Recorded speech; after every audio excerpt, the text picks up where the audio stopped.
All right, let's talk about the first half of 2025. It was supposed to go one way, but as we just saw from corporate earnings, the real story is a whole lot more interesting. Today, we're digging into the numbers to see what's really going on.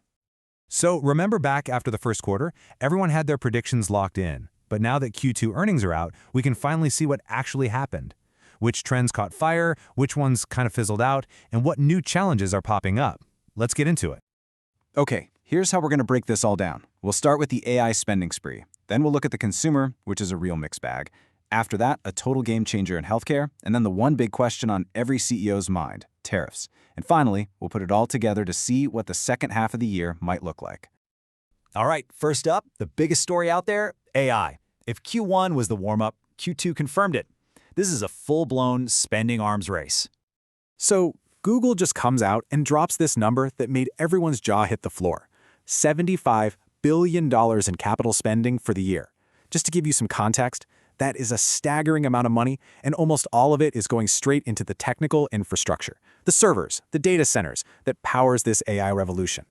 And it's not just Google. Microsoft is right there with them, spending over $30 billion on their own AI infrastructure in just one quarter.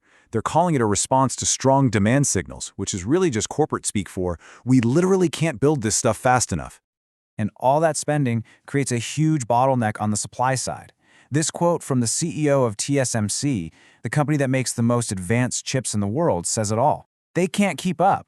Demand is so high that not only is their newest N3 chip capacity totally booked for years, but even the last generation, N5, is still incredibly tight. The demand is just absolutely off the charts. And here's the kicker. This isn't just the tech giants buying up all the hardware anymore. Check out these numbers from Cisco. Their orders for AI gear from regular, big companies have blown past $1 billion for the year.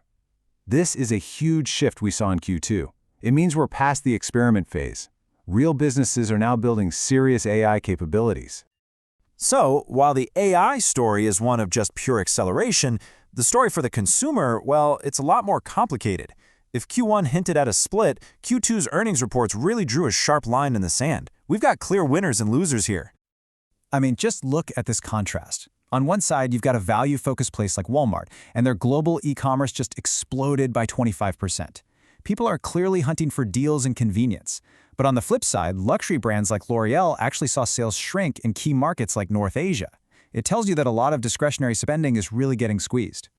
And you can actually see this same pattern playing out in China's banking sector. This data from ICBC, which is one of the world's biggest banks, shows a really clear shift. They're lending less to individuals and more to corporations. It kind of hints at a bigger economic strategy, one focused on building up businesses over boosting personal spending right now. All right, now for a sector with a much, much clearer trend. If there was one story from Q1 that just went into overdrive in Q2, it's this one, the GLP-1 drug juggernaut. We're talking about a class of drugs that are just completely reshaping the entire pharmaceutical landscape. The numbers here are just wild. Look at Novo Nordisk. Their overall obesity care sales shot up 47% in a year. And check out the shift. Sales of their new drug, Wegovy, jumped 64%, while their older drug just plummeted. The entire market is sprinting towards the newest, most effective treatments at an incredible speed. And it's not a one-company show. Not at all. Their main rival, Eli Lilly, is riding the exact same wave. A 38% jump in revenue year over year. For a massive company like that, that kind of growth is it's almost unheard of.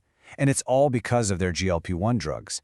This isn't just a hit product, it's a whole new paradigm for the industry. Okay, but there's this one big cloud hanging over all these other trends. It's something that just kept coming up over and over again on earnings calls. If it was a small worry in Q1, by mid-year it became the #1 source of anxiety for pretty much everyone.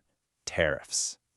This quote from Amazon's leadership really sums up what we heard across the board. There's just this profound uncertainty.